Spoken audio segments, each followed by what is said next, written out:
সকলকে আমার আনন্দিত জয়গুরু। পরম পূজ্যপাদ শ্রী শ্রী আচার্যদেবের আলোচনা থেকে আলোচনা করব আজ।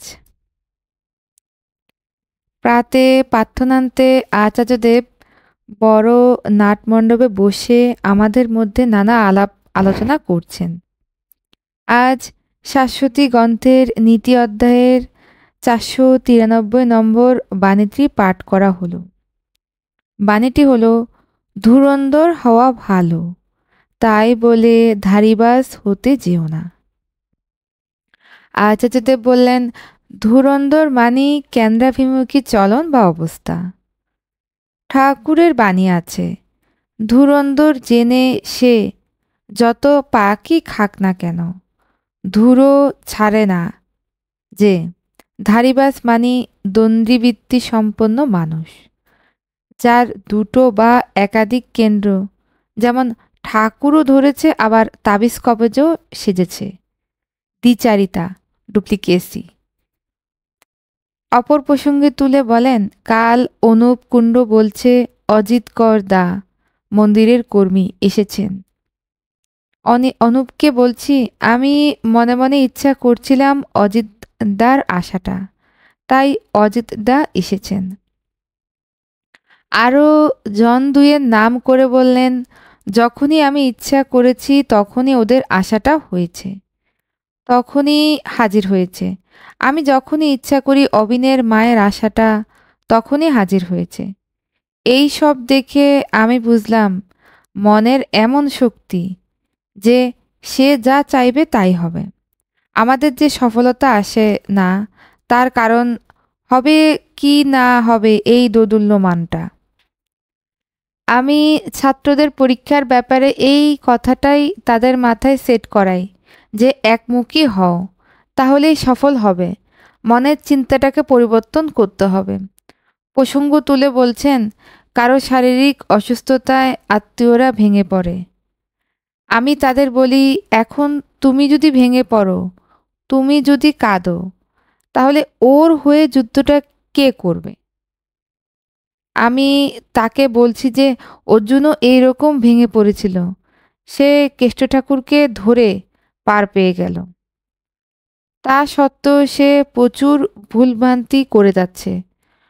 শপথ নিচ্ছে সূর্য ডোবার আগে জয়দ্রথকে অভিমন্যু বধের অন্যতম সহযোগী যদি না মারি প্রাণ বিসর্জন দেব। এই যে কথাগুলো বলছেন, সবটার মধ্যেই অযৌক্তিক কথা লুকিয়ে আছে। সে যুক্তিবাদী মানুষ না, আমরাও তো অযৌক্তিক মানুষ। অর্জুন হতে পারো তুমি, কিন্তু তুমিও অযৌক্তিক মানুষ। কৃষ্ণ সারথী আছেন, ডিসিশন মেকিং পারসন আছেন, আর তুমি ডিসিশন নিচ্ছ ওকে যদি না মারি আমি মরে দেব। অ্যাকচুয়ালি এটা তো অহংকারের গল্প।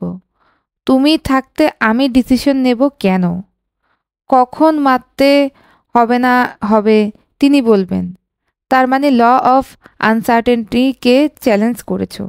এটা গোয়ার তুমি, অথচ তুমি ভক্ত বলে পরিচয় দাও। অর্জুনের এই গোয়ার তুমি, এটা কখনোই ভক্তের লক্ষণ নয়। কৃষ্ণ এই গোয়ার তুমিটাকে স্থির প্রতিজ্ঞতে রূপান্তরিত করেছেন। তিনি টোটাল আনসার্টেনটি গল্পটাকে চেঞ্জ করলেন।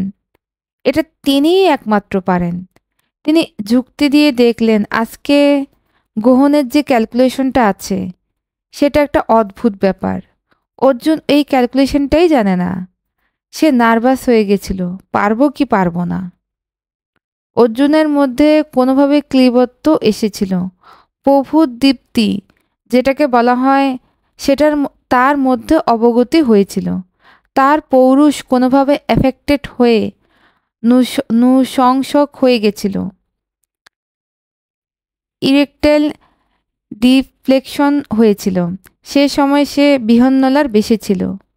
তারপর কুরুক্ষেত্রের যুদ্ধ যখন শুরু হয় তখন শ্রীকৃষ্ণ তাকে উদ্বুদ্ধ করায় আবার সব ফাংশন করা শুরু করলো। শ্রীকৃষ্ণ তাকে জাগ্রত করে যুদ্ধে পাঠালেন। বললেন, তুই হারবি মানে তুই জয়, হার দেখিস না। কে বলেছে তোকে জয় হার দেখতে? এটা তোর কাজ নয় তো। এই যে আমার কাছে পরীক্ষার্থীরা যারা আসে, আমি তাদের বলি কেন রেজাল্ট দেখবি, কেন পরীক্ষার দিকে তাকাবি? তুই নাম, প্রিপারেশনে, ইন্টারভিউ দিবি, ইন্টারভিউ ফোকাস কর। আর কোনো প্রশ্ন রাখিস না আমি পাবো কি পাবো না, ছাড়। আমি ইন্টারভিউ গিয়ে বললাম, মশাই আপনার গোফের চুলটা খাড়া হয়ে আছে, বলে চলে এলাম। দিলাম না ইন্টারভিউ। আমি আমার জীবনটা আমার ইচ্ছে বাঁচবো, আমি নুন ভাত খেয়ে আমার নিজের ইচ্ছে বাঁচবো।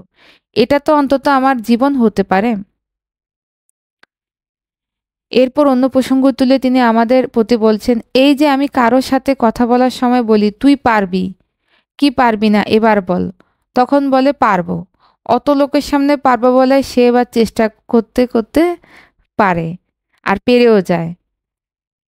উল্লেখ্য তিনি প্রায় নিবেদনকারীর প্রসঙ্গ অনুযায়ী তাকে কনসোলেশন করে তার মনের অবস্থানটাকে এমন পর্যায়ে নিয়ে আসেন যখন তাকে পজিটিভ দিকে ঠেলে দেওয়ার জন্য প্রশ্ন রাখলে সে পজিটিভ দিকটাই বেছে নেবে। সেই অবস্থায় বলেন, এবার বল তুই বোকা হবি না চালাক হবি, বা অকৃতজ্ঞ হবি না কৃতজ্ঞ থাকবি, বা মানুষ হবি না অমানুষ হবি। নিবেদনকারীর পক্ষ থেকে পজিটিভ উত্তর আসামাত্র তিনি ওই দিকের কার্যক্রমে প্রেরিত করার উৎসাহ ও উপদেশ দিয়ে তাকে পারার যোগ্য করে তোলেন। এমনি করেই কত বিপদগামী যুবক জীবনের সফলতার স্বাদ পেয়ে ধন্য হয়ে চলেছে প্রতিনিয়ত। প্রসঙ্গ উত্থাপন করায় তিনি ১০০ দিনের দীক্ষা পরিক্রমার কথা বললেন। সেদিন সারাদিন দীক্ষা দিয়ে সম্বলপুরে শেষ হলো। মানে একদিনের সর্বোচ্চ দীক্ষা সেদিন হয়েছিল তখন অবধি। পরে মালদায় আবার বেশি হয়েছে। কিন্তু ঘটনা হচ্ছে পরের দিন ভোরবেলায় উঠে আমি ইষ্টিবীতি অর্ঘ হাতে নিয়েছি। যেই মন্ত্র বলছি দেখছি ইষ্টিবীতির মন্ত্র ওড়িয়াই বেরোচ্ছে। করতে করতে আমি যেই থার্ড লাইনে ঢুকেছি তখন সম্বিত ফিরে পেলাম আর আমি আমার অভ্যস্ত ভাষায় ফিরে এলাম। এটা একটা হাস্যকর বিষয় হয়ে গেল যে মানুষ এই রকম হয়ে যায়, যেটা সাবকনসিয়াস মাইন্ডে আমাকে প্লে করাচ্ছে। আমি সারাদিন ধরে যে ভাষাটা ইষ্টিবৃত্তি মন্ত্র পড়েছি, আমার ইষ্টিবৃত্তি করার সময় সে ভাষারই মন্ত্র বেরোচ্ছে। এটা হাসির বিষয়।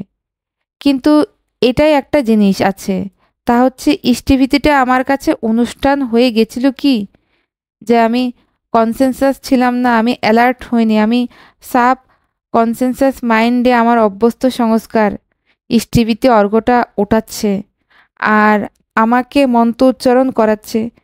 কিন্তু আমি তাহলে এটা অনুষ্ঠান হয়ে গেছিল মাত্র।